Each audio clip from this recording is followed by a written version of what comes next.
The Horseman's Corner is an original production of Howard Hale Broadcasting, on the air since 1994 with over 7,000 episodes with people involved in the world of horses. I'm Howard's son, Brian, and we welcome you to the Horseman's Corner. The Horseman's Corner is brought to you by Mance Creek Horses. It's time to check in with Van Hargis at Van Hargis Horsemanship in Victoria, Texas. Van has a program called The Ranch Road. Here's an example. Would you consider yourself a good risk manager?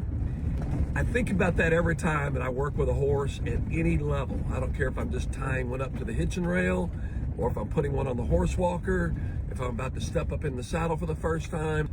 Anytime that I do anything with a horse, in my mind, I'm managing risk. A few years ago, I was asked, what was one of the most proudest moments of my horsemanship career? When I was asked that question, I thought for a moment, and I thought, I went 43 years without a time loss injury. And what I mean by that is, I've been bucked off, I've been stepped on, all that stuff, but nothing really stopped me from doing my job. And so everybody said, well, what led to that? And I can only answer good risk management.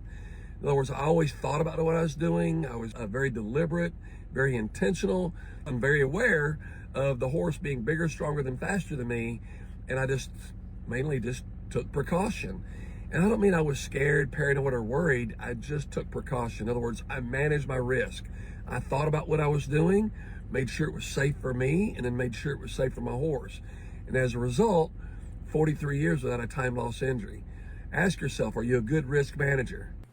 Victoria, Texas horseman, Van Hargis. For more great interviews and podcasts like this one, be sure to visit equinepodcastsearch.com, made possible by Van Hargis Horsemanship.